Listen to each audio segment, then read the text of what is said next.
বাদশাহ একাডেমি অকল এই প্ৰথম নহয়, ইয়াৰ আগতেও মোৰ এখন কিতাপ আছে।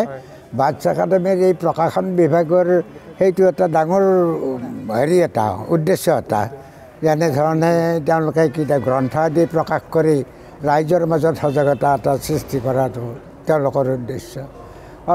অকল ছাত্ৰ ছাত্ৰীক শিক্ষা দিয়াটোৱেই তেওঁলোকৰ উদ্দেশ্য নহয়, ইয়াৰ সামাজিক শৈক্ষিক বাতাবৰণটোৰ ওপৰতো তেওঁলোকৰ নজৰ এটা আছে, তাক প্ৰকাশ কৰাৰ চেষ্টা এটা কৰে। নৱপ্ৰজন্মৰ লিখকসকলৰ বাবে এটা ডাঙৰ সমল হিচাপে পৰিগণিত হৈছে এই কিতাপখন। মোৰ সেইটোৱেই এটা ডাঙৰ উদ্দেশ্য, কাৰণ মই কৈছোঁৱেই ইতিমধ্যে যে বহু অনুষ্ঠানৰ অতীতটো বৰ্তমানৰ মানুহে নাজানে, গতিকে সেইখিনি উদ্ধাৰ কৰি পৰাপক্ষত উদ্ধাৰ কৰি মই ইয়াত সংৰক্ষিত কৰি ৰাখিবলৈ চেষ্টা কৰিছোঁ, যাতে পিছৰ প্ৰজন্মই ইয়াৰ পৰা তেওঁলোকৰ অনুষ্ঠানবিলাকৰ বিষয়ে জানিব পাৰে।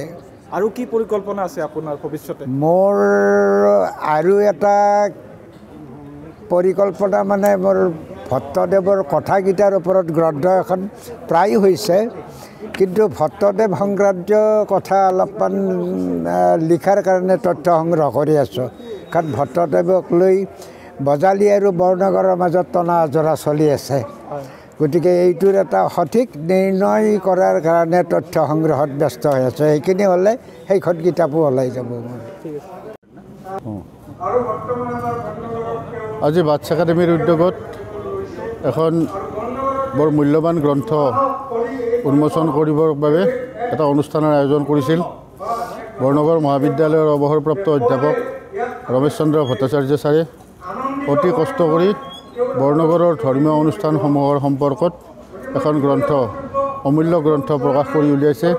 আৰু এই প্ৰকাশৰ দায়িত্ব লৈ বাদশাহ একাডেমি সৰ্বগে যি সামাজিক দায়বদ্ধতাৰ পৰিচয় দিছে, তাৰ বাবে বাদশাহ একাডেমিৰ পৰিয়ালৰ প্ৰতিগৰাকী সদস্য নিশ্চিতভাৱে ধন্যবাদৰ পাত্ৰ।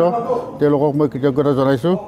আৰু ছাৰৰ যিখন গ্ৰন্থ বিশেষকৈ আধ্যাত্মিক চিন্তা চৰ্চাৰে সমৃদ্ধ আৰু বৰনগৰ অঞ্চলৰ ধৰ্মীয় অনুষ্ঠানসমূহৰ ইতিহাস ইতিবৃত্ত সমন্বিত যি গ্ৰন্থ প্ৰকাশ কৰি উলিওৱা হৈছে, এই গ্ৰন্থই নিশ্চিতভাৱে বৰনগৰৰ ধৰ্মীয় অনুষ্ঠানসমূহ সম্পৰ্কত নতুন প্ৰজন্মক জানিবৰ কাৰণে সুবিধা প্ৰদান কৰিব আৰু ভৱিষ্যতত গৱেষকসকলকো এই গ্ৰন্থখনৰ জৰিয়তে সুবিধা প্ৰদান কৰিব।